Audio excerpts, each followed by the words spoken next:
Hallelujah hallelujah. बाबा जी नजर आए सामने, हालेलुया का नारा लगाया। गौर से इनको देखें कि ये कितने बूढ़े हैं और आप कितने जवान। God bless you sir. खुदा आपको जोर दे, सेहत दे और आपके दिल की सारी तकलीफ यीशु इसी वक्त से दूर करना शुरू करें। हालेलुया। तारीफ करें।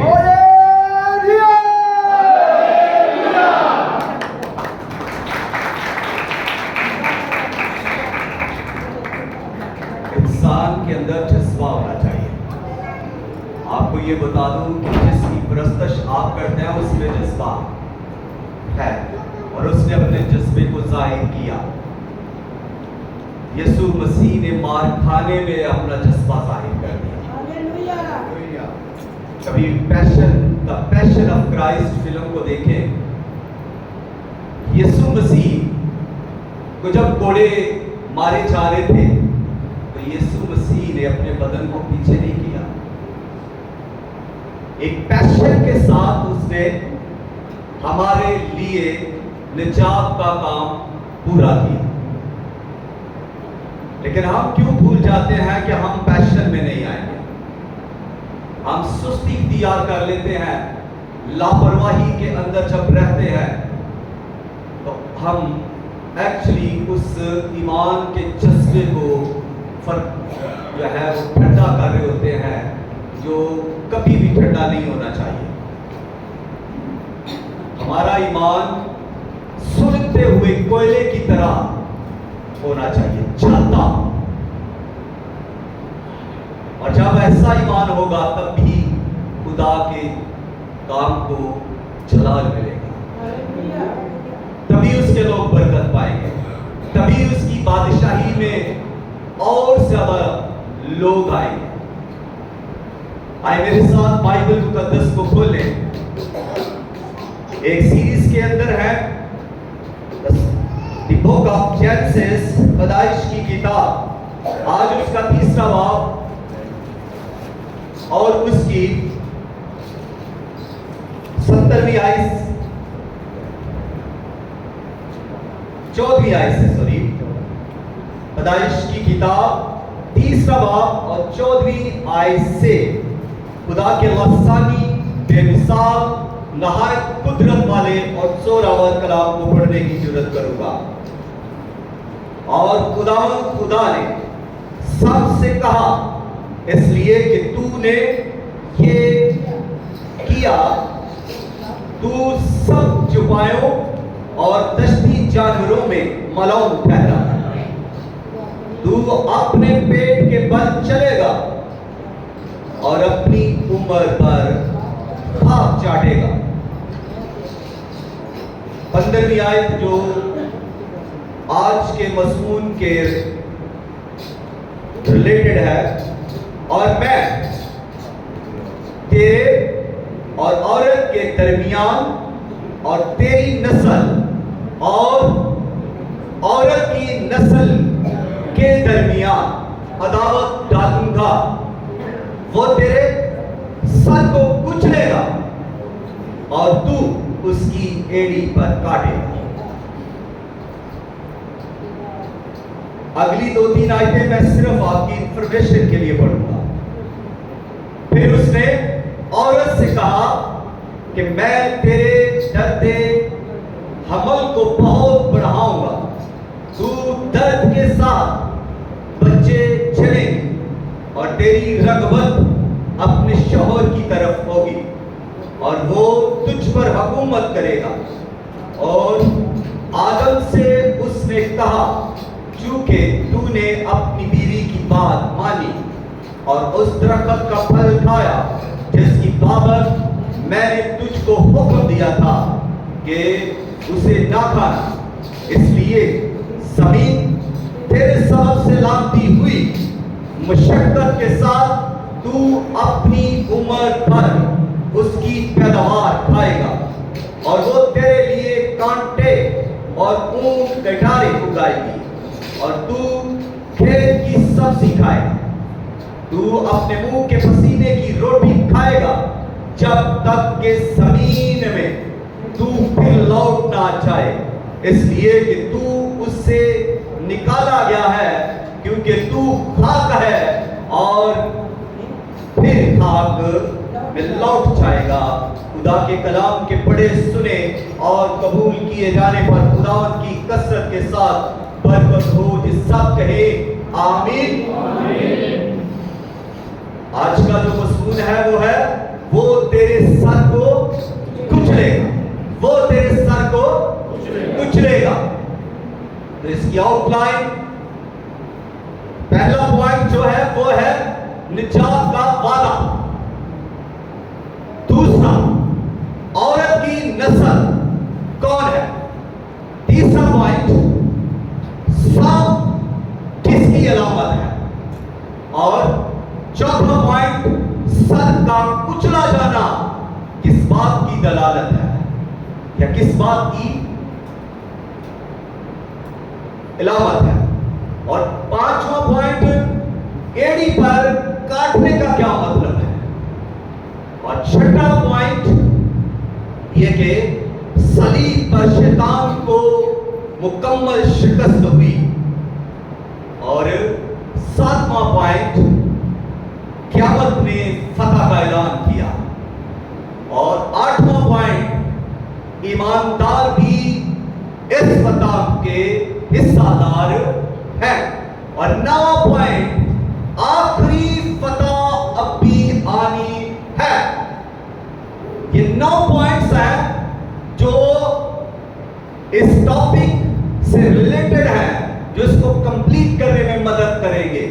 तो जो मज़मून है वो तेरे सर को कुचलेगा, वो तेरे सर को कुचलेगा। जब खुदा ने इस जमीन को बनाया और जब खुदा ने इस जमीन को खूबसूरती के साथ बनाया, दरख्त बनाए, फूल बनाए, हर चीज को करीना के साथ, सलीका के साथ, खूबसूरती के साथ अपनी अपनी जगह पर तैनात कर दिया और अपनी कुदरत से उनको कायम भी कर दिया। और आसमान और फिजा के अंदर भी खुदा ने अपनी कुदरत से चीजों को वजूद में लाया।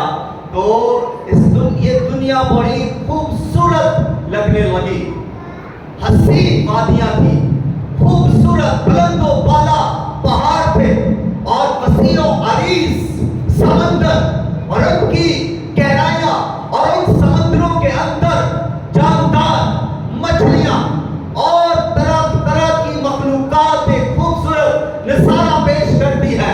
जंगलात, ऊंचे ऊंचे दरख्त, जड़ी बूटियां और उनके अंदर मुख्तलिफ किस्म के जानदार एक और जबरदस्त नजारा पेश करते हैं। अगर कोई जंगल में गया हो तो वो इस सारे सिनेरियो को, इस सारे सीन को देख सकता है। और फिर इसी तरह अगर हम फसा के अंदर अपनी निगाह बढ़ाए तो हमें फसा के अंदर भी बड़ी खूबसूरत दुनिया मिलेगी, बड़े खूबसूरत नजारे मिलेंगे। कई बार जब बादल छाए होते हैं और परिंदे जब उड़ रहे होते हैं तो हमें बड़ा खूबसूरत मंजर लगता है। और फिर कई बार ऐसा होता है कि बिजलियां कड़क रही होती है, हवाएं चल रही होती है, ओले बरस रहे होते हैं, बारिश बरस रही होती है। तो ये सब भी हमें बड़ा प्यारा लगता है और हमें ये देखकर एक अपनी जिंदगी के अंदर एक खुशी की ताजगी मिलती है।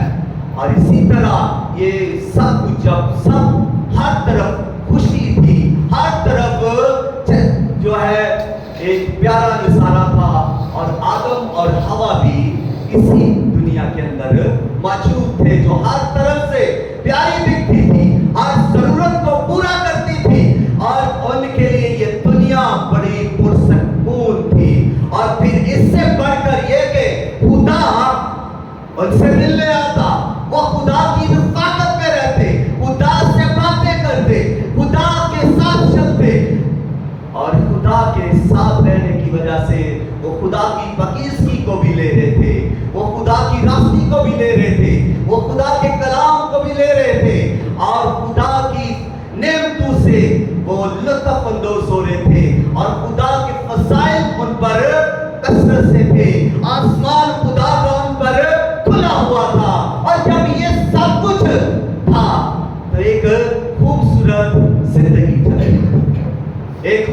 खूबसूरत जिंदगी चल रही थी। हर तरफ दिलकशी थी, हर तरफ खूबसूरती थी, हर तरफ जाज़बे नज़र चीजें थी और हर तरफ खुशी की लहर थी। चिड़िया और कबूतर और लाफड़ और ऐसी बहुत सारे परिंदे चहचहारे सुबह खूबसूरत दिखाई देती थी और आदम इससे लुत्फ़अंदोज़ होता था। शाम भी एक अजीब मंजर पेश करती थी और आदम इससे लुत्फ़अंदोज़ होता था। जिंदगी बड़ी खूबसूरत चल रही थी, कोई गुनाह नहीं था, कोई बदी नहीं थी, कोई हसद करने वाला नहीं था, कोई और ऐसा दुश्मन नहीं था जिससे कोई खतरा होता। आदम और हवा आजादाना जिंदगी गुजार रहे थे।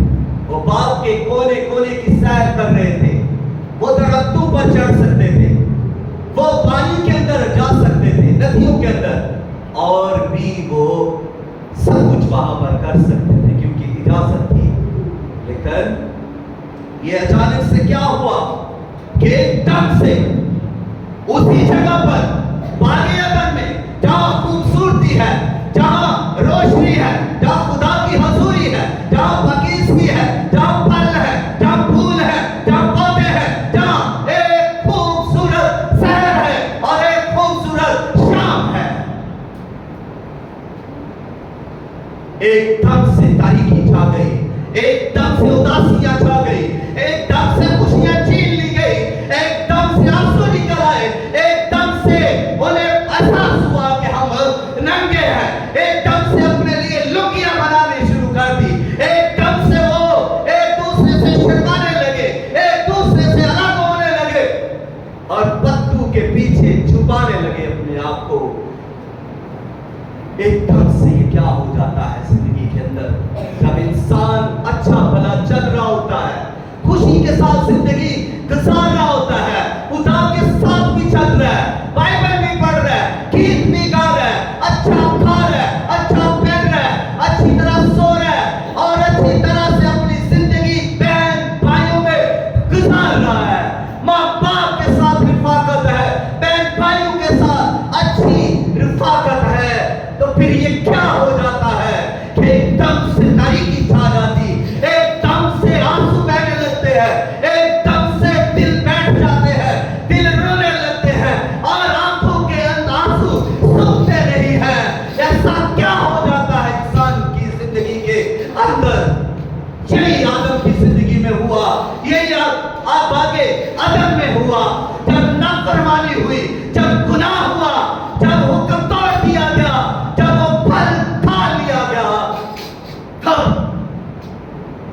उदासियां छा गई, महरूमियां आ गई, रिश्ता टूट गया, तब खुदा मालूम हुआ, तब खुदा गमज़दा हुआ। इधर आदम छुप रहा है, इधर आदम आंसू बहा रहा है, इधर खुदा से उसकी रिफाकत टूटी है, एक तरफ आदम रो रहा है तो दूसरी तरफ खुदा भी रो रहा है। खुदा की चाहत भी कम नहीं थी, आदम की भी चाहत कम नहीं थी, दोनों की चाहत बराबर थी, दोनों मोहब्बत कर रहे थे। खुदा आदम से मोहब्बत कर रहा था कि आदम के अंदर उसका दम था, उसकी सांसें थी। आदम को खुदा ने अपने सुंदर प्यारे हाथों से बनाया था, तकलीफ किया था, अपना दम उसमें फूंका था, उससे वो प्यार करता था, उसके नाम नखरे उठाता था, उसके लिए वो सब कुछ उसने बनाया जो उसकी जरूरत थी।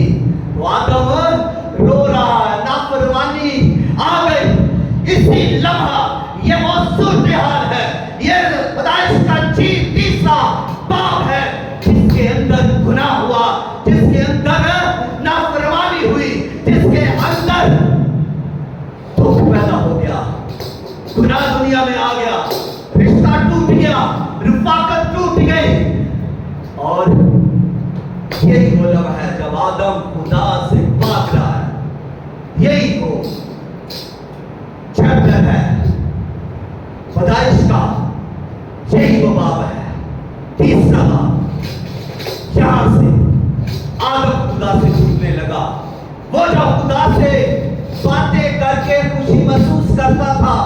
अब आदम भाग रहा है, छुप रहा है। खुदा की आवाज से उसे डर लग रहा है। वो आवाज जिससे उसे प्यार था, वो आवाज जिस जब आती तो वो भाग कर आता। वो अगर दरख्त पे होता तो दरख्त से नीचे उतरता, वो अगर पानी में होता वहां से भाग आता, वो जहां भी होता वो भाग आता, क्योंकि वो खुदा की आवाज को सुनता था। वो खुदा की आवाज से प्यार करता था। वो खुदा की आवाज से लुत्फअंदोज होता था। वो खुदा की आवाज को सुनकर खुशी से भर जाता था। वो अपने रफीक की तरफ आता था, वो अपने चाहने वाले की तरफ दौड़ आता था। वो कहीं भी होता था, क्योंकि आदम भी तो खुदा से मोहब्बत करता था। चाह करने वाला जानता है, एक शख्स है जो यहां सबसे ज्यादा मुझे जानता है। एक शख्स है, आप भी हैं, आप भी कह सकते हैं एक शख्स मुझे सबसे ज्यादा जानता है। आदम को एक शख्स सबसे ज्यादा जानता था, और वो मुझे भी जानता है, आपको भी। एक शख्स जो प्यार करता है, एक शख्स जो अपना सब कुछ उस पर निछावर करना चाहता है, एक शख्स जो उसके लिए आंसू बहाता है, जो उसे करता हुआ नहीं देख सकता और उसे झुकते हुए रोते हुए भी नहीं देख सकता। एक शख्स है, और वो जब आवाज देता है तो वो छुपा हुआ शख्स अब डर रहा है। पहले उसकी आवाज पर वो आता था, अब वहां से निकल नहीं रहा। अब ऐसा क्या हो गया है कि वहां से वो निकल नहीं रहा, क्योंकि उसकी जिंदगी में अब कोई और आ गया है। अब वो रिलेशन उसकी नाफरमानी से टूट गया है। आपने अब उसे वो फल खा लिया है जो उसे बड़ा प्यारा लग रहा था। अब उसने वो कुछ किया जो उसके साथी ने उसे दिया, और अब उसके आगे उसके लिए रोना, परेशान होना और खुदा से दूर रहना, ये ही वो लम्हे थे जब आदम छुप रहा है और खुदा पुकार रहा है। आसमानों के आसमान पर रहने वाला खुदा किस तरह से उसे पुकार रहा होगा। पहले तो वो खुशी से उसे पुकारता था, लेकिन अब वो उसे किस दर्द से पुकार रहा होगा। अब जब वो कह रहा होगा, हे आदम तू कहां है, तो कितना दर्द इस आवाज में होगा। टूटा हुआ दिल अब जब पुकार रहा होगा, खुदा का दिल भी तो टूटा होगा, क्योंकि खुदा प्यार करने वाला होता है। तो खुदा उसे पुकार रहा है, और फिर सजाएं शुरू होती है। जब सब कुछ पता चलता है तो फिर सबसे पहले शैतान को हासिल किया जाता है, सांप को। और खुदा इस सारे सिनेरियो में जहां दुख भरा हुआ है, जहां खामोशी है, और मैं यहां पर एक और बात भी करना चाहूंगा कि जब गुनाह हुआ, जब आदम छुप गया, जब खुदा पुकार रहा था, तो चिड़िया भी सहम गई, परिंदे भी सहम गए, और खामोशी हो गई, और तरीकी हो गई, और हर जगह मायूसी और उदासी हो गई। और खुदा ने सांप को बुलाकर कहा, खुदा ने सांप से कहा, चूंकि तूने ये किया, इसलिए अब तेरा सर वो कुचलेगा। अब तेरा वो सर कुचलेगा। कौन? औरत की नस्ल से जो पैदा वो अब तेरा सर कुचलेगा। इधर गुनाह हुआ, उधर निजात का ऐलान भी कर दिया गया। इधर गुनाह हुआ, उधर फसल चमक के भी मार रहा है, बिजली की तरह उसकी रहमत भी चमक रही है। खुदा की मोहब्बत, खुदा की रहमत की चमक भी चमकने लगी। उसकी रहमत बिजलियों की तरह उस बाग में चमकने लगी, क्योंकि खुदा की रहमत जाहिर होने लगी। अगर खुदा की रहमत जाहिर ना होती तो आदम उस गुनाह में वहां पर मर जाता। खुदा की रहमत चमकने लगी, इधर तरीकियां छा गई, उधर बिजलियां चमकने लगी। और वो बिजलियां खुदा की रहमत की थी, वो रोशनियां खुदा की रहमत की थी, और खुदा का फजल बढ़ने लगा। खुदा ने पहला ऐलान किया नबूवत की। पहली बात इसमें यह है कि खुदा ने नबूवत की। खुदा ने कहा कि तेरा सर वो कुचलेगा, वो तेरा सर कुचलेगा। ये नबूवत की खुदा ने कहा, सबसे खुदा ने नबूवत की कि वो तेरा सर कुचलेगा। और दूसरी बात खुदा ने पेशगोई की कि वो औरत की, वो यानी औरत की नस्ल से पैदा होने वाला जो सलीब पर मरेगा, जो जिंदा होगा, वो यानी यहां पर मसीह के बारे में खुदा पेशगोई भी कर रहा है साहब कि वो कवारी से पैदा होगा, वो औरत से, औरत की नस्ल होगा, और वो सलीब पर दुख उठाएगा, और वो कब्र का सीना चीर कर जिंदा बाहर आएगा। हालेलुया।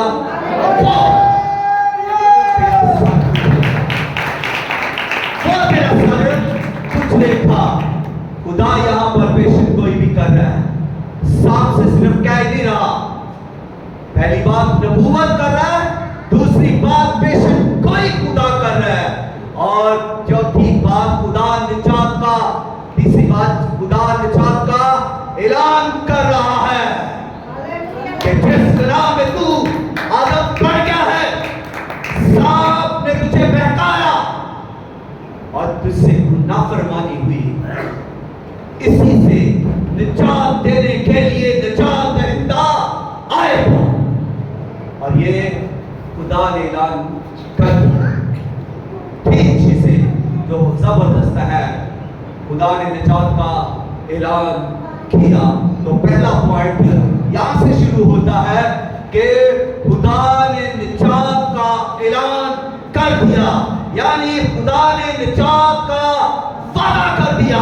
जो नाफरमानी हो गई, जो गुनाह हो गया, जिसके बायस आदम चुपने लगा, जिसके बायस आदम रोने लगा, जिसके बायस खुदा की और आदम की रफाकत टूट गई और दुनिया के अंदर गुनाह आ गया।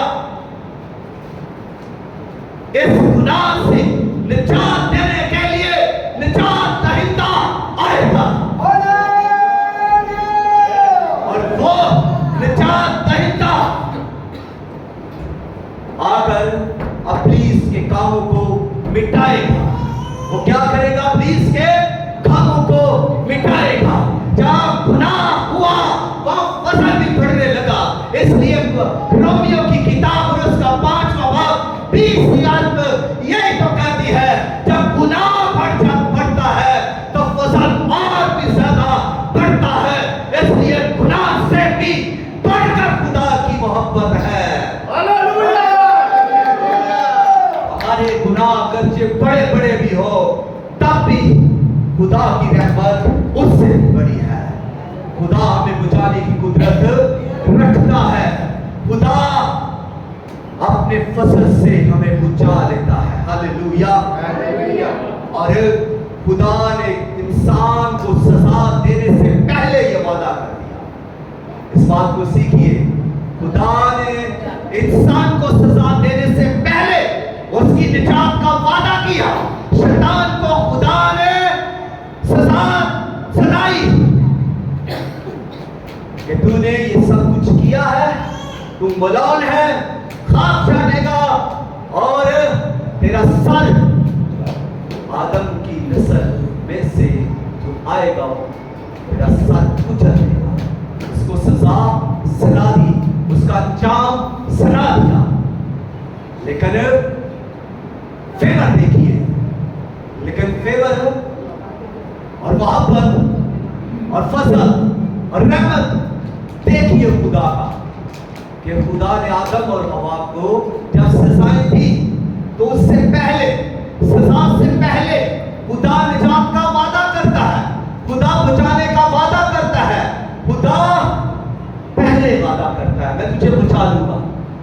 तुझसे गुनाह हो गया है, तुझसे नाफरमानी हो गई है, तू खौफजदा है, तू डर रहा है, तू चुप रहा है, मैं तुझे बचाऊंगा।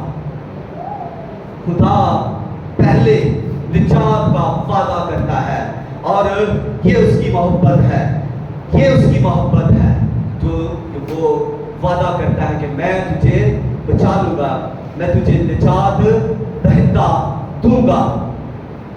और इसके बाद जो दूसरा पॉइंट है वो है औरत की नस्ल। और औरत की नस्ल कौन? औरत की नस्ल, ये दूसरा पॉइंट है, औरत की नस्ल। आप देखिए यहां से पैदाइश शुरू होती है इंसान की। जब मर्द पैदा हुआ उसको खुदा ने आदम को बनाया, जब औरत पैदा हुई तो औरत को भी खुदा ने आदम की पसलियों में से पसली ली, यानी गोश्त में से गोश्त लेकर आदम में से औरत को बनाया। अब इनके बाद जो तीसरी पैदाइश शुरू होती है वो कानून अब क्या है? फितरत है। वो ही कानून अब सारी दुनिया के लिए है कि हर मर्द और औरत के मिलाप के साथ एक बच्चा पैदा होता है। अब यही एक तरीका है इंसान को दिया गया। तो जब काइन पैदा हुआ तो क्या कहा गया कि ये औरत की नस्ल है? हाबिल पैदा हुआ तो कहा गया कि ये औरत की नस्ल है। अब्राहम पैदा हुआ, इसहाक पैदा हुआ, याकूब पैदा हुआ और 12 कबीलों के सरदार पैदा हुए तो किसी के बारे में कहा गया हो कि ये औरत की नस्ल है। फिर मूसा के बारे में कहा गया हो, एलिया के बारे में, अलीशा के बारे में, किसी नबी के बारे में, किसी के बारे में भी बाइबल मुकद्दस ये बयान नहीं करती कि ये औरत की नस्ल है। क्योंकि यहां पर जो मैंने आपकी इंफॉर्मेशन के लिए एक आयत पढ़ी थी वो अप्लाई करूंगा कि खुदा ने कहा औरत से कि तेरी रग़बत किसकी तरफ होगी? तेरे शौहर की तरफ होगी। तेरी रग़बत तेरे शौहर की तरफ होगी। यानी सारी तेरी जनरेशन, औरत की सारी जनरेशन जो है वो किसका सीड है? वो मर्द का, मर्द की औलाद कहलाती है। बच्चे किसके हैं? नाम किसका दिया जाता है? मर्द का। रग़बत किसकी है? औरत, मर्द की। तो और सर कौन है मर्द का? मर्द।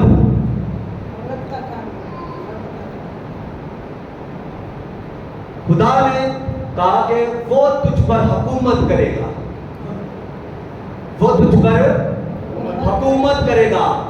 सुन लीजिए, ये भी आपकी सजा है, औरतों की ये सजा है, क्योंकि ये सिस्टम गुनाह के बाद शुरू हुआ। पहले तो ऐसा नहीं था, पहले तो, लेकिन गुनाह के बाद औरत से कहा तू डरते हमल के से बच्चे को पैदा करेगी। तो लोग कहते हैं जी बाइबल बदल गई। अब जो कहते हैं बाइबल बदल गई उससे पूछे कि क्या तेरी औरत बगैर दर्द के बच्चा जनती है?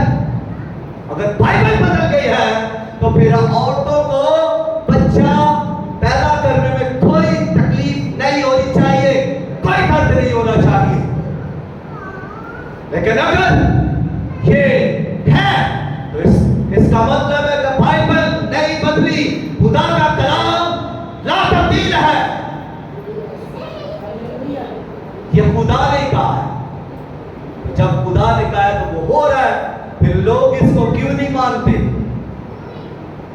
फिर खून पसीने की रोटी खाएगा, अपने अपने मुंह का पसीना बहाना तुझे पड़ेगा, मेहनत करना पड़ेगा। अब लोग कहते हैं कि काम करना भी इबादत है। लोग कहते हैं काम करना इबादत है, तो यहां जो सजा दी गई है इसका क्या करना है? आदम से यही कहा गया था कि अब तू मेहनत करेगा, मुशक्कत की रोटी खाएगा।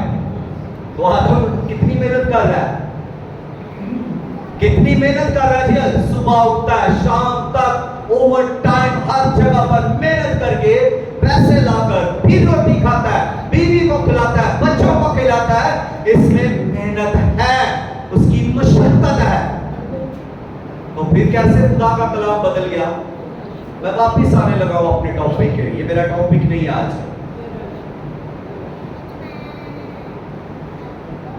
औरत की नस्ल, तो कल किसी को औरत की नस्ल बाइबल ने नहीं कहा। आप किताबें पढ़ लें, दीगर मजहब की किताबें भी पढ़ेंगे, तब भी आपको औरत की नस्ल के बारे में कहीं पर भी नहीं बताया जाएगा। और अगर औरत की नस्ल के बारे में बताया है तो बाइबल मुकद्दस में बताया गया है, क्योंकि खुदा ने पेशन गोई की, खुदा ने नबूवत की कि औरत की नस्ल में वो तेरा सर कुचलेगा। वो यानी औरत की नस्ल से जो पैदा होगा, जो कुंवारी से पैदा होगा। और यशायाह नबी भी ये कहता है, देखो एक कुंवारी हामिला होगी और उसके वो बेटा होगा। और फिर गलती 4 आयत के अंदर भी है कि जब वक्त पूरा हुआ तो औरत, खुदा ने अपने बेटे को इस दुनिया में भेजा, औरत से पैदा हुआ। किससे पैदा हुआ जी? औरत से। और वही औरत की नस्ल है यीशु मसीह। यीशु मसीह जिसके बारे में बाइबल बयान करती है कि वो खुदा का बेटा इसलिए इस दुनिया में आया कि इब्लीस के कामों को मिटाए। वो काम जो बागे अदन से इब्लीस के शुरू हो गए थे, उन कामों को मिटाने के लिए खुदा का बेटा इस दुनिया में आया। और आकर उसने इब्लीस के कामों को मिटाया। और फिर जब वो कुंवारी से, मुकद्दसा मरियम से पैदा हुआ, और पैदा होने के बाद जब उसने खिदमत शुरू की, तब उसने आसमान की बादशाही की बातें की और लंगड़ों को चलाया, अंधों को आंखें दी और बदरू गिरफ्तार को आजाद किया। तो ये सब काम इब्लीस के थे, उसने मिटा दिए, इब्लीस के कामों को मिटाया। और फिर उसके बाद जो अगला काम हुआ वो है ये कि यीशु मसीह को जब सलीब के ऊपर दिया जाता है, ये यीशु मसीह उसके सारे काम मिटा रहा है। और जब सलीब पर यीशु मसीह को दिया जाता है कि सांप जो है वो उस पर उसको कुचले, सांप को कुचले यीशु मसीह। तो सांप, शैतान सांप को एक्चुअली इब्लीस उसके बदन को ले रहा है। वो एक जानवर है और उसी को ले रहा है, उसी के वसीला से वो अपना काम कर रहा है। और जब वो अपना काम कर रहा है तो वो क्या कर रहा है? पहला काम उसका ये है कि वो खुदा के कलाम को बिगाड़ता है। इब्लीस का काम, सांप का काम, शैतान का काम ये है कि वो खुदा के कलाम को आप तक सही तौर पर पहुंचने नहीं देता, सही तौर पर आपके दिल में बैठने देता, सही तौर पर आपको बोलने नहीं देता, सही तौर पर आपको समझ नहीं देता। ये काम इब्लीस का है। और खुदा दूसरा काम कि खुदा से आपको दूर ले जाता है, वो आपसे गुनाह करवाता है, उससे उकसाएगा, गुनाह पर उकसाएगा। उसने हवा को गुनाह पर उकसाया और उससे गुनाह कराया ताकि वो खुदा से दूर हो जाए, रास्ता टूट जाए, रास्ता टूट जाए। और चौथी बात उसका काम यह है कि आप रूहानी मौत मर जाए।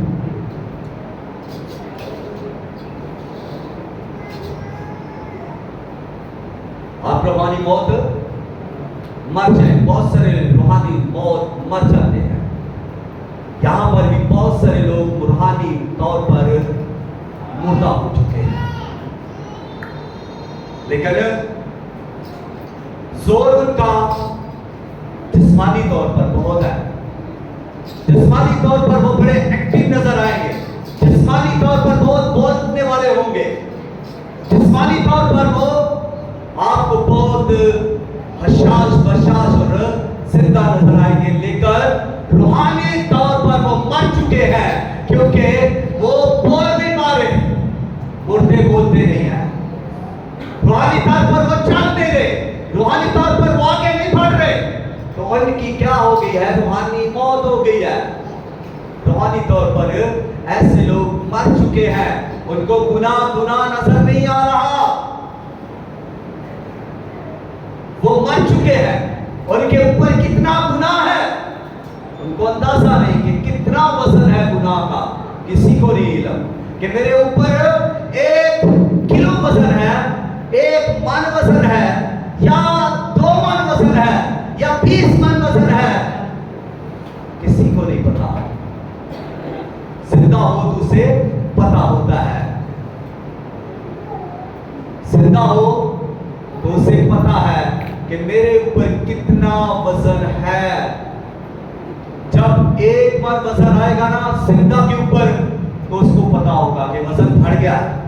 जब 2 मन वजन उस पर आएगा तो उससे कम उठाया जाएगा, चलना मुश्किल हो जाएगा, उसे एहसास हो जाएगा कि अब वजन बहुत बढ़ गया, मेरी ताकत से ज्यादा वजन बढ़ चुका है, शायद मैं इसे उठा नहीं पा रहा। और फिर जब 3 मन वजन होगा तो फिर तो वो फेंक ही जाएगा, फिर वो बिल्कुल ही उससे उठाया नहीं जाएगा, वो तो उसके नीचे दब जाएगा और फिर वो मुश्किल से सांसें ही ले रहा होगा। ये जिंदा की बात कर रहा हूं, लेकिन मुर्दे को कुछ पता नहीं कि उसके ऊपर कितने मान गुनाह है। जैसे मुर्दे को जब हम कब्र के अंदर डालते हैं और उसके ऊपर मट्टी डालते जाते हैं, सब आकर मट्टी डालते हैं, सब आकर मट्टी डालते हैं और मट्टी डालते जाते हैं, लेकिन मुर्दे को कुछ पता नहीं कि मेरे ऊपर कितने किलो मट्टी आ गई, कितने मान मट्टी आ गई है। अब 1 मान है कि 2 मान है, 4 मान है कि 10 मान है। अब मुर्दे को कुछ पता नहीं है, क्योंकि वो जिस्मानी तौर पर मुर्दा है और उसे पता ही नहीं कि मेरे ऊपर कितनी मिट्टी आ गई है। इसी तरह रूहानी आदमी जब मर जाता है तो उसको भी एहसास नहीं होता कि मेरे ऊपर कितने मान गुनाह आ गया है। और यही इब्लीस का काम है कि वो आपको रूहानी मौत मारे। अब अगली बात सीखिएगा कि सर का कुचलने जाने का मतलब क्या है। और खुदा ने कहा कि वो तेरा सर कुचलेगा। अब सर जब वो कुचलेगा तो इसका मतलब है कि वो तेरे सर को जब कुचलेगा तो तुझ पर वो मुकम्मल फतह पाएगा, तुझे मुकम्मल तौर पर शिकस्त देगा। और तेरा सर जो तेरा इख्तियार है, सर का मतलब क्या है? इख्तियार। सर का मतलब क्या है? हुकूमत। सर का मतलब क्या है? ताकत। माइंड के अंदर ताकत है, जो माइंड कहता है वही आपके फिंगर करते हैं। ताकत, हुकूमत, इख्तियार सर के अंदर है और जहां से उसको कुचल देगा। खुदा कह रहा है कि तेरे सर को कुचलेगा, तेरी सारी कुव्वत को कुचल देगा, तेरी सारी हुकूमत को कुचल देगा, तेरे सारे इख्तियार को कुचल देगा, तुझे मुकम्मल शिकस्त देगा और तुझ पर मुकम्मल तौर पर फतह पाएगा। Hallelujah, hallelujah. जी, अगली बात, मुकम्मल जब शिकस्त शैतान को देगा और मुकम्मल जब फतह पाएगा तो अब मैं एक आपको ना, आपने वो देखी है किसी को तमुड़ी की इंग्लिश आती हो? जरा टेस्ट ले ले इंग्लिश आने का।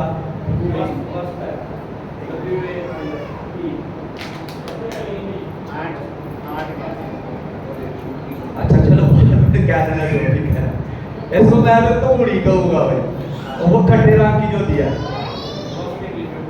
सारों को पता चल गया है, उसको भेड़ भी कहते हैं, वास्प भी कहते हैं, और भी इसके होंगे। लेकिन ये जब डानो आती है आपको पता है तो सोच चढ़ जाती है। अब एक वो तमूरी इधर आ जाए और आप यहां पर बैठी हो और मैं अपनी एड़ी उसके सर के ऊपर रखकर उसको ऐसे कुचल, नजर आ रहा मेरा मुंह, ये मेरी एड़ी है उसके सर के ऊपर है और मैं इसको ऐसे कुचल रहा हूं, ये है कुचलना। मैंने उसके सर को कुचल दिया, मुकम्मल तौर पर उसे मैंने शिकस्त दे दी। अब ये ना उठेगी, ना हिलेगी, ना ये किसी को काटेगी, ना टांग मारेगी, ना सोचा करेगी। यही यीशु ने किया शैतान के साथ, यही यीशु ने किया सलीब के ऊपर। जब खुदावंद यीशु मसीह दुख उठा रहे, ये है एड़ी के नीचे, एड़ी के नीचे कुचलना। अब यीशु मसीह यहां पर इसको शिकस्त दे रहा है अपनी एड़ी के नीचे।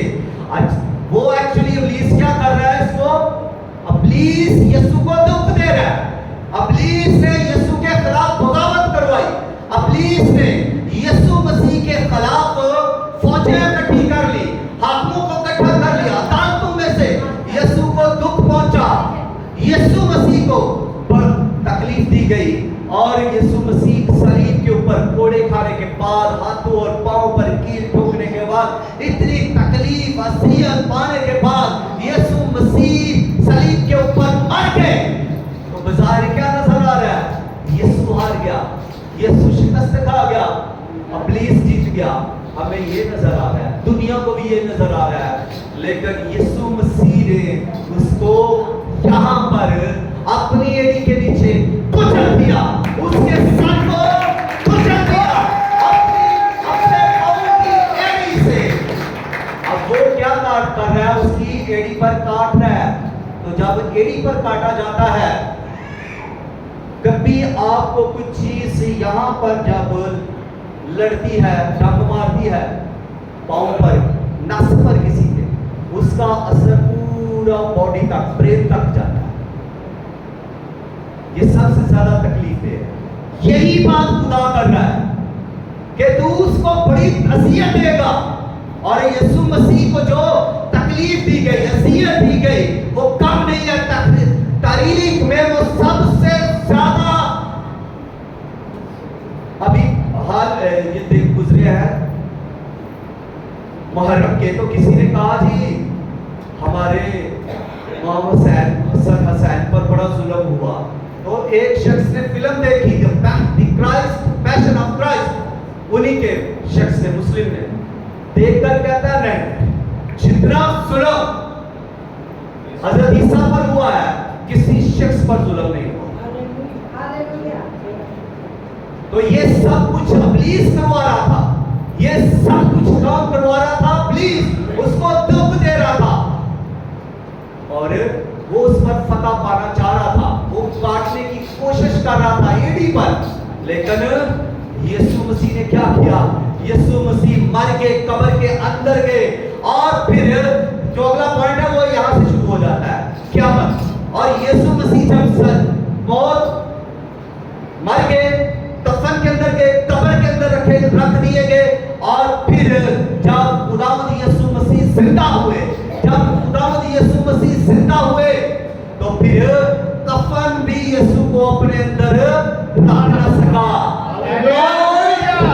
यीशु को अपने कब्जा में रख ना सकी, और कब्र भी यीशु मसीह को अपने अंदर रख ना सकी।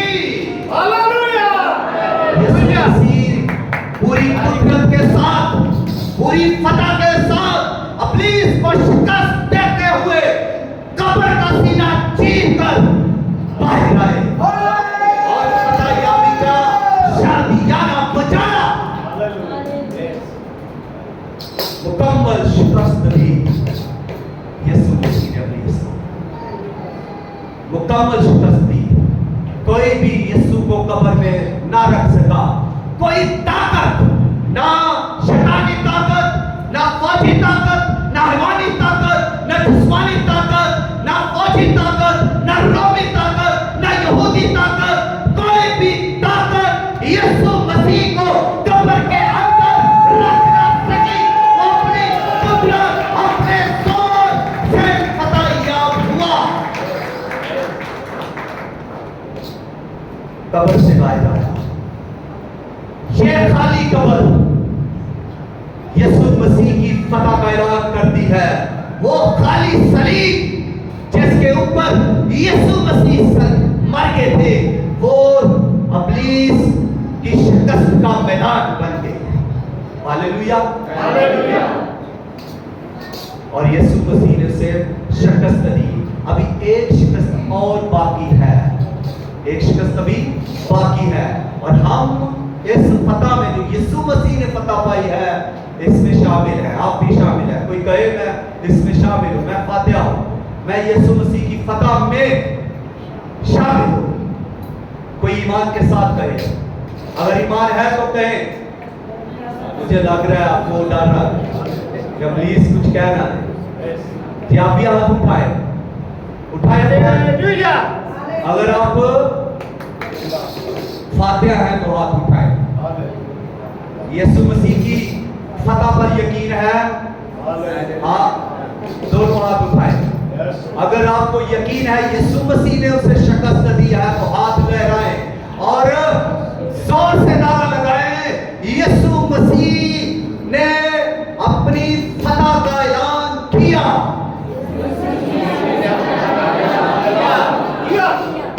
यहां पर हालेलुया का नारा लगाना।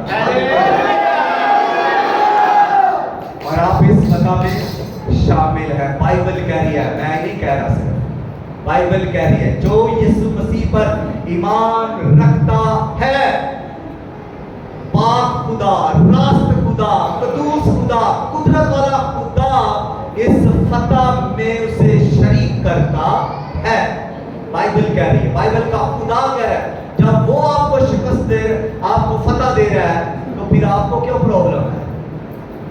ठीक है, कोई प्रॉब्लम, गड़बड़, तो क्यों ऐसा फिर खामोश हो जाते हैं? आपको यकीन ही नहीं होता। इसका मतलब कि यीशु की फतह पर यकीन नहीं आ रहा। और अभी एक आखिरी पॉइंट जो है वो ये कि अभी एक शिकस्त और यीशु ने उसे देनी है, और वो आखिरी शिकस्त है और मुकम्मल शिकस्त वो है जब मुकाशफा की किताब 12वां बाब 9वीं आयत के अंदर खुदावंद यीशु मसीह उसे क्या करेगा? गंधक और आग की जलती झील के अंदर डाल देगा, और वो वहां पर उसकी आखिरी शिकस्त मुकम्मल तौर पर पस्त हो जाएगा, खत्म हो जाएगा। अभी उसको छोड़ा हुआ है, अभी वो कुछ काम कर रहा है, वर्गला रहा है ईमानदारों को, अभी गुनाह करवा रहा है। लेकिन जब यीशु मसीह वापिस आएंगे, अपनी बादशाही कायम करेंगे, तो उससे पहले उसे वो क्या करेंगे? डाल देंगे गंधक और आग की झील में, जो दूसरी मौत है, उसमें और भी बहुत सारे डाले जाएंगे। खुदावंद इस कलाम के वसीला से हम सब कसर के साथ बरकत दे। आमीन।